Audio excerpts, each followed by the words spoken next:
What's up guys, welcome to another video, and today we're going to be looking at the Win Rift base dungeon.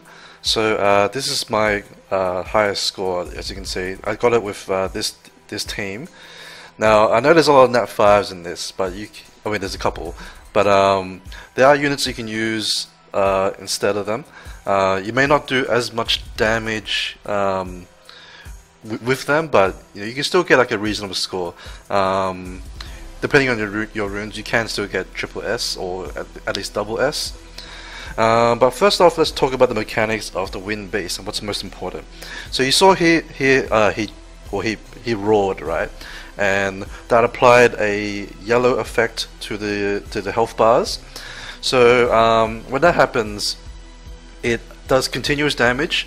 The continuous damage is worth 2 damage over time. So the dot effects that you would use on things like Beretta, that does 5% dot ticks. This one does 10%. Okay, so it's only one, alright, but it's 10% every turn. It also reduces your healing done by 50% while it's on you. And to remove the effect, it's called I believe it's called Electrify. So to remove that, you have to heal your unit up back to full health. Right, so obviously you want to bring at least 1 healer.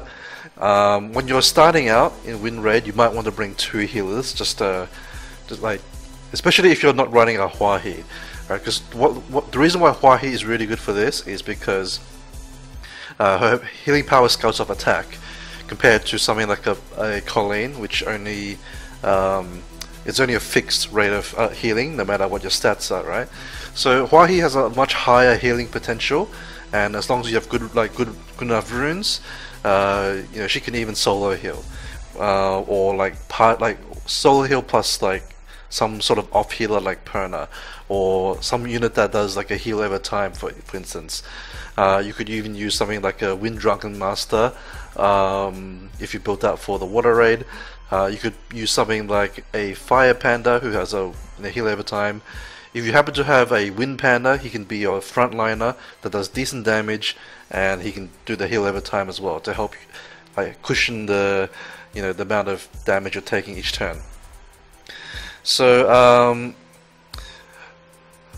then after that, you want to have your DPS. Now the DPS needs to have the debuffs, right? So you want defense break, and you also want branding, right? And you also want attack speed slow if possible. But that's like, I would say that's like ranked in order of importance. It's defense break, branding, and then slow. Now for the DPS choices, I think the main one I want to talk about is the Fire Assassin. It's Lexi. You can see she's in the middle of the back row in my team. Now this is a unit that a lot of people will be they're generally surprised to see when I use this team on stream. Now the reason Lexi is in here, I'll show you her skills in a second, right? But she's here as a defense breaker on skill 1. All assassins have skill 1 defense break, similar to Stella and all that.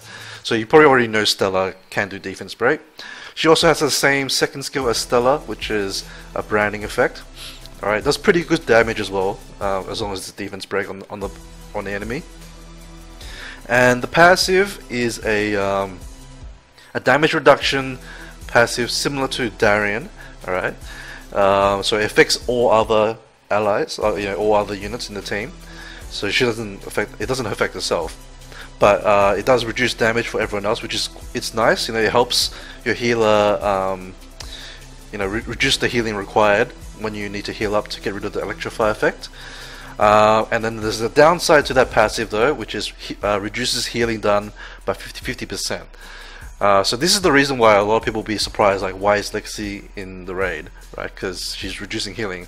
But if you have Electrify effect on you anyway, you already have a healing debuff.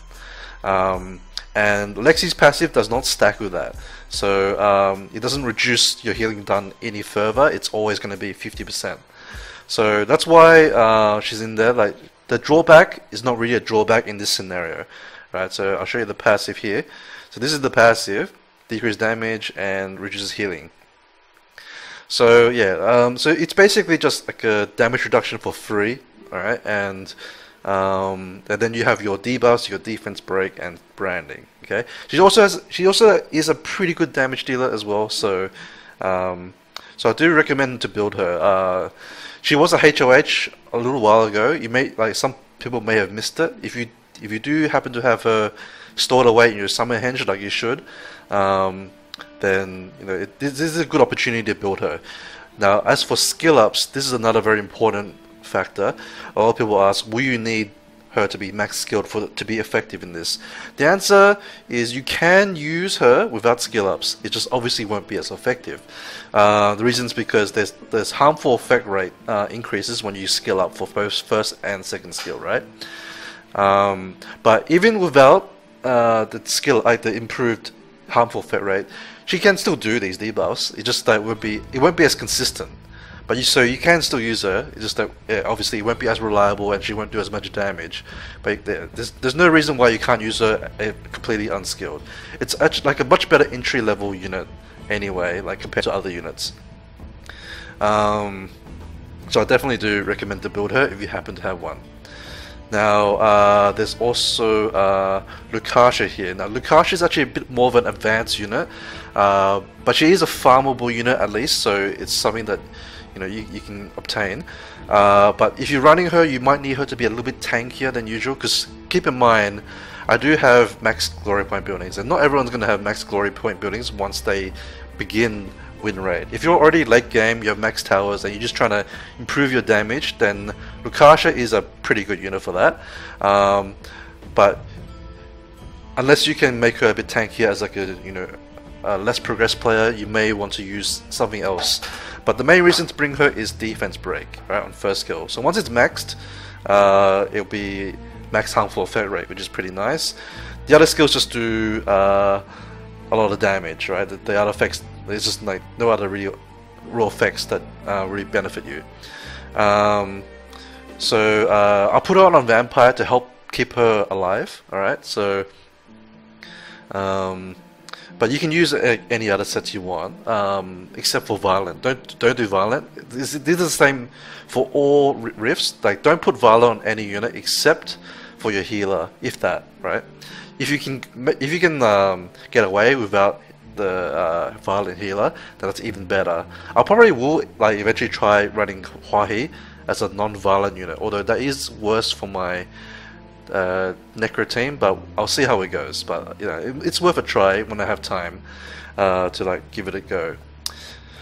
Also, she's also a attack power leader for fire. Now, like all the other elemental rifts, you do want to stack as much of the elemental advantageous unit as possible. So you should be stacking a lot of fire units in your team. So this leader skill is actually pretty useful. It's like a budget, attack power lead. So it's there if you don't have anything stronger than it. Okay. Now an alternative to this, which is easier to put into this riff, is actually a Relic. All right. So I can just show you Relic quickly here. So this is sorry, one second. All right, this is Relic. You can see here his HP and defense are much higher than the Fire Harpy. Right. His damage is probably not quite as good as Lucasia, but he does have the potential to do high burst if he procs his first skill more often, right? Now I built my Relic on Violent Revenge, which is not ideal for Wind Rift, but you can use it if that's your best option. But if you want to use him in both Necro and Wind Rift, then I would say the most optimal build to make it useful for both is just to run Triple Revenge, right? Because Triple Revenge won't proc the additional turns, and that way he doesn't waste too many turns as well. I mean, it's not necessarily a bad thing for the violent user to, like a DPS unit to be the violent user, but you don't really gain any. But you have a set number of turns on the groggy stage, and that includes violent procs. So there's no real reason to nerf your stats for violent if you can help it, right? Most people will have better revenge runes or 2 revenge sets and a a blade set or something. That will give you overall probably better stats, especially because you don't have to like force a violent set onto it, like a 4-piece violent set. But that's another alternative you can run instead of the Kasha. That's just to give you an extra way to defense break the boss. Even though Rauk's not 100% effective, but if you run Rauk plus a Lexi, then that's like 2 units that can at least that can do defense break. If you can add another unit, that makes it even better. Alright, so I'm running Hua-He here. So Hua-He, it's just standard speed attack sort of build. Violent and shield. The shield is more for necro, but you know, there's no real bad offset for this anyway. Now, if you're going to use Hua-He in here, you want to have her max skilled on Amuse. That's the second skill. First and third skill doesn't matter. So as long as you got skill ups into this, it's worth using her. You do need the healing recovery increase and as well as the cooldown reduction. You could probably use her without it, but obviously it makes it more risky because you're not healing as much and not as often. Okay. Also, it's a 3-turn buff and it's a 3-turn cooldown as well, so it gives you that attack power uptime all the time. I guess that's also another reason why you don't really want to waste turns on violent procs, because it just uses up the buffs more quickly. So yeah, the main reason to use Hua-He, as I said, is she scales off attack, so she heals a lot more, right? And she also does a bit of damage, which is quite nice. You can run her on a crit rate or crit damage slot 4 if you want for more damage, but I prefer more attack, just so that she can heal like a bigger burst, and that makes it a lot easier to get rid of the electrify effect. Alternatively, if you don't have Hua-He, you can still use Colleen. Right, Colleen is not as strong for this because she's got fixed healing, and that automatic gets halved as well, right? So if you're using Colleen, you might want to run a secondary healer or like something else to help out. Another alternative is you could run like a Bella instead, like as the secondary healer alongside Colleen. The reason to run Bella is because he defense breaks skill 1, so it's an additional way to have that extra defense break on your team. It's reliable as well. Okay, our next unit here I want to talk about for my team at least is Trevor. So Trevor, he's in that 4, so there's a reasonable chance that most people should be able to get him, or at least eventually you should be able to get him. You can also target him in Summoning Stones rotations, so I think it's reasonable to eventually, sort of like, I would say like to recommend him at least, So the reason that I really like him is because of his passive. Right, so as his HP gets lower, he does more damage. Right, everyone should know that already. He's been around for quite a while, and people have seen him do high burst damage when he's on Vampire, and he heals himself back to for most of his life. So so there's obviously that makes him good for 2 reasons. One, actually when he gets lower, he also takes less damage. Right, so he's like more tankier, and he heals himself back up, right, with Vampire, and he does a lot of burst damage. He even like when I was starting out on Windrift, I was a lot more unstable, and all of my units were sort of dying. But Trevor was the one that would stay alive the longest, and as long as I could get the boss pretty low, he could finish it off by himself. Right, obviously, like he can't do that for the full, he can't do it for too long. But if you get it low enough, you buy him. Well, he can buy enough time to kill it off if it's very close to dying. So obviously you could put revenge on him ideally, but it's not necessary. It's mostly because you don't really want to rely on the revenge to leech life back. But it is an additional way for him to leech life back. Having that extra counter attack. Plus, it also self buffs him if he hits with this, right? So it keeps the attack power buff, uptime for him by doing that. But if you don't have good revenge runes to put him on stats that you're happy with, just run like Blade or Energy or something like that. Even Guard, he's got pretty good base defense, so that's pretty good. And defense is really good for this raid because you want to reduce the amount of damage you're taking rather than having a higher health pool. If you reduce the damage you're taking, then it makes it a lot easier for your Hua-He or whatever to heal back up. because you'll take like less percentage damage, right? So it's a lot, there's more breathing room to heal back up. So if you're trying to prioritize your defensive stats, prioritize defense over HP. But you don't neglect the HP completely. You still want a bit of a balance, but slightly more in favor of defense. Alright, now he also has a very low stat requirements for this. You can see here, I only have 56 crit rate. He actually only needs 55 because on his second skill, he's self-buffing for crit rate. Plus he's got elemental advantage. Now if you want to be even more consistent, you can even put him up to like, 85 crit rate if you wanted to, right? Or like even like 70 or something like that, just to make it even more consistent. Because he's not always going to have the uptime for the critical strike, but by lowering his crit rate, it does mean you can put more stats into defensive stats, or speed, or just damage, right? I actually like speed on him quite a bit because the more often he moves, the more likely he can leech back life back and keep himself alive.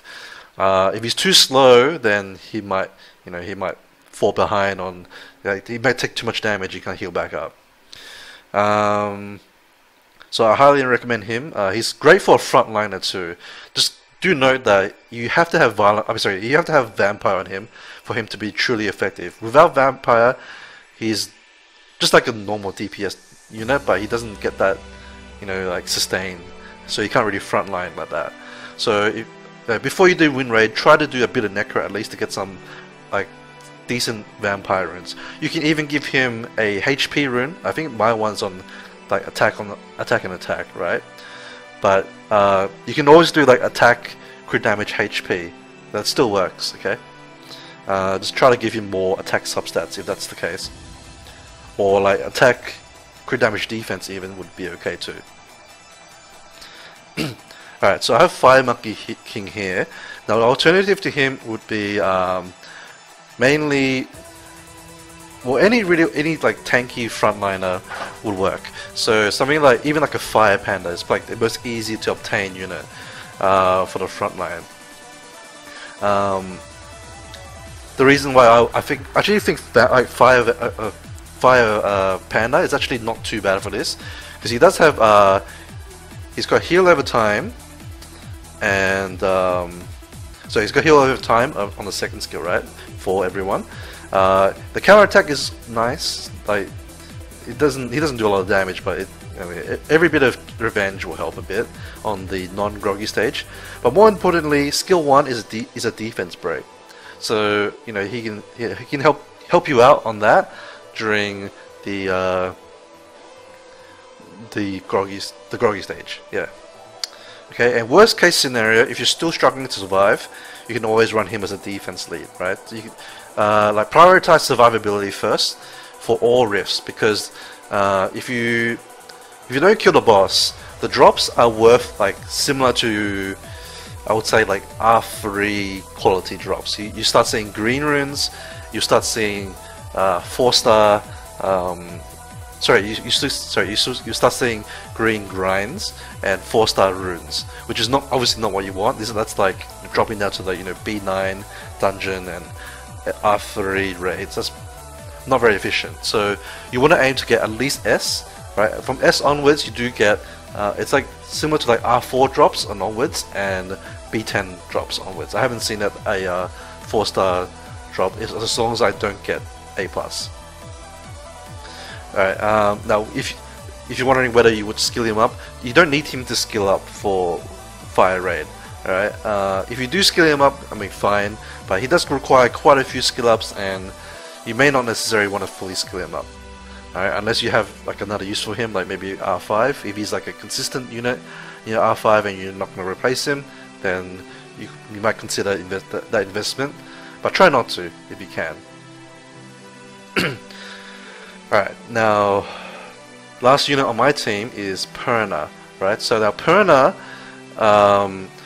is obviously like an extremely strong unit because it's got a passive healing, right, whenever he has a turn, and he has a second life, which means he can buy you time. Like you put him in the front line, he might die, but he'll come back back to full life, and it lets your front line last a bit longer that way.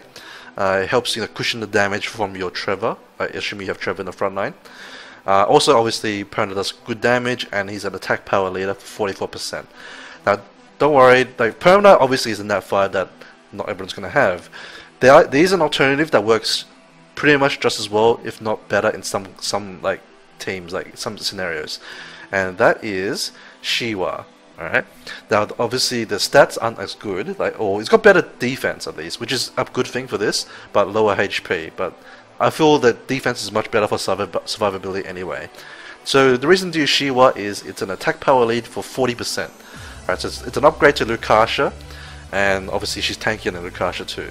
But more importantly, her skill 3 is a branding effect. So it's another like instance of branding that you can run.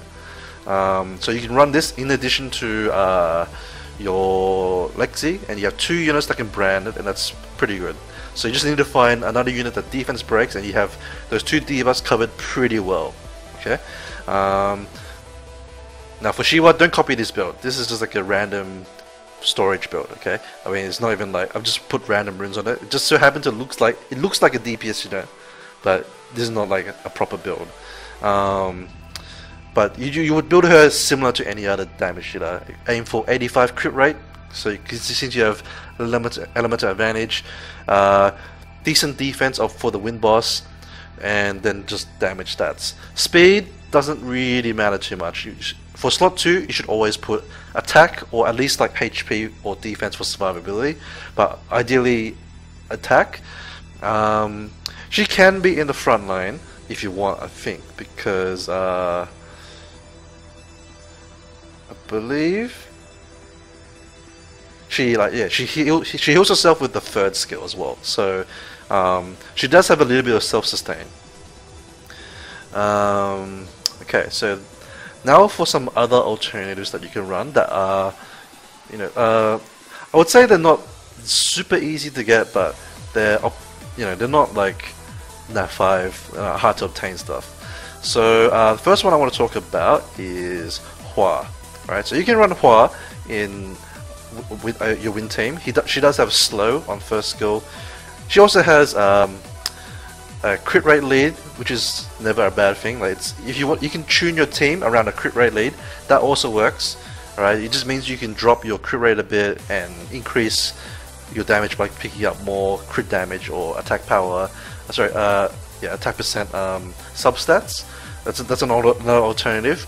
Personally, I find it generally easier and more like easier to put them in other areas by putting them at 85 crit rate and then using attack power lead. But if you don't have an attack power lead, then crit lead would work just fine. So yeah, she's another damage shooter you can use. Now another unit that's a little lesser known is actually Freya. Now you can actually use Freya for this. Now the idea behind Freya is you want to utilize the passive to keep your team alive. So you want to build her as a damage dealer. She actually has pretty decent attack, right? Considering she's a support unit, she actually has decent attack, and she can do okay damage with this ability and this ability. Okay. Now just keep in mind the second ability is a attack bar increase compared to Acasis, who is a healer with the 2nd skill. Just keep in mind it's an attack bar increase instead. But the idea you would run her is like a YOLO damage dealer, and she has to be the least tanky unit on your team. Okay. So the idea is you want to this will take a bit of trial and error. Okay. What you want to do is you want to make her squishy enough to die sort of like maybe 2/3 of the way into the last phase, alright? Because obviously your team will start to wipe, right? Make sure she's the first to die, and then she'll heal everyone else up. And that will buy you more time to kill the boss and finish it off. Okay, that is actually a legit strat. I have seen people use it before, so you could consider that if you're not don't have any other options. Okay, let's see what other units you can use that I might have built. You can use Kali. I did try Kali out a long time ago. She does suffer from the same fate as Lukasha in that she's very squishy, but she does have like a invincibility thing which helps her a little bit. She also is an attack power buffer, which is not a bad thing, and the speed is okay. It's nothing, but it's nothing like important. Speed is actually not that important in rifts, alright? But attack power obviously is. So this will keep the attack power uptime on your team, or helps out your Colleen or whatever. She does ignore damage, ignore defense damage, and this is nice for the non-groggy stage. It helps kill a little bit quicker. That was the reason sort of why I tried to put her in, but just keep in mind she is quite squishy and very vulnerable, so you do need to make sure she's a little bit on the tankier side. Luckily her defense is not the worst. That's like one saving grace. Okay, there's also a star. Now a star is actually not too bad if you put her on Vampire, because her passive is she does more damage if the enemy has more HP than you, and like obviously as a YOLO unit against a boss, the boss is pretty much always going to have more HP than you, right? So she just does a lot of damage from this. Her first skill is an AoE, right? So it doesn't actually do that much damage on the primary target, right? So, but it's still okay with the passive, right? But more importantly, her second skill actually does very large burst damage, right? Even like this is the same skill as my Iris, and Iris with a tanky build can still do quite a lot of damage, especially in RTA, right? And even once I see like the attack power go up and I see her crit, it does hit very hard. And it's the same for a star. This does hit pretty hard, so if you want to take a big burst nuker, you can use her. Okay, let me see some other units. There's definitely some others you can use. If you've already farmed up a Fire Homunculus, a Fire Homunculus is pretty good for this, right? Where is? Oops. Alright, Fire Homunculus. Alright. So if I look at the skill tree, what you want to do is go for. You can either go for Eruption. Alright, there's actually two ways you can go about it. You can go for Eruption, which is, in my opinion, better for this because it's the groggy stage where you want to do your high burst damage, and Eruption does a lot of damage, similar to like Kung Fu Girls and like stuff like that, right? So this will do like your big burst for the groggy stage, which I think is more important. If you want more consistent burst damage, which I mean it's still bursty, but it's not as big of a burst as Eruption, you can go for the single target attack speed Burn Soul ability. Right, it does do pretty nice damage. I would say it's like a weaker version of Squall, like Chimera Squalls, but it's still okay. Right, it's usable. Alright, then the second skill is there's like branding, right? You want to go for branding. I think both. I don't know. Alright, so the bottom path has brandings on Igniting Magic Bullet brand. The top one is defense break. Alright, you probably pick this one, which is the speed scaling one, if you're gonna go for the top path. So yeah, you can use that. You can also use the Wind Homunculus. My Homunculus, which is the Whirling Wind build, is actually the whole top path. You can still use that there. He doesn't get the elemental damage bonus, but it does have 2 instances of brand, so that's like an option, you know, to use. I used to use it before they changed elemental rift. It was still pretty good. Okay, obviously if you have Leica, he's good. He's obviously in that fire, so not everyone has it, but if you happen to have him, he's a good frontliner, does good burst damage too. He can even like potentially solo the boss at the end, similar to Trevor. If you have both of them, it might be like, you know, it should be pretty like super safe with those 2 at the front. Let's see. Anyone else? Just forgive me. Alright, if you happen to have built a Honghua, you can use Honghua, alright? I don't really recommend building her because you want to save it, like the skill ups for your, if you have a lot of Kung Fu Girls, then I guess that's fair enough, but you want to try to save them for Xiaolin primarily because that's the most easiest one to get as well, and otherwise you still want to save it like at least enough to skill up if you happen to get a light or dark one eventually, right? They're both very strong units. You can also even use the light and dark Kung Fu Girls for this too, but obviously Honghua will have the elemental advantage, so she will be pretty good for this. And like all Kung Fu Girls have a a first skill defense break. It's not reliable, but even though it's only one turn, like the groggy stage only has one turn anyway, like one full turn. So even something like that helps with the applying the defense break. Another unit you could use actually is Jean. Alright, he's just like a single target burst damage dealer. Alright, I have seen like some top players use him. You can use him. I haven't built mine. I have like one at 5-star. Got him a very long time ago. Like already awakened, but he does do pretty good damage, and you don't actually need like because surprise visit is his main burst damage skill. You can actually lower his crit rate to 55, right? So then you just stack more crit damage, more attack, and just do like large damage with this. And I mean, if the first skill crits, then it crits. But if it doesn't, you're not missing that much damage. You can do that too. That's an option, or you can go for the consistent route and do 85. And then his passive is he does more damage when his HP is like high, right? So obviously with the raids, you do want to you should be healed up by the time you get to the groggy stage, and then John should be over 50% already, right? So that he'll do more, like a lot more damage, right? This is like another bonus, attack power on top of your attack power buff. So he can do a very large burst damage. Okay, anything else I would build? I think those are the main ones I would build here. I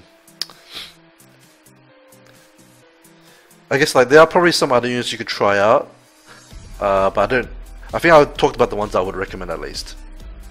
Alright, so that's pretty much it. So if you have any questions, of course ask me in comments, but I hope that was helpful.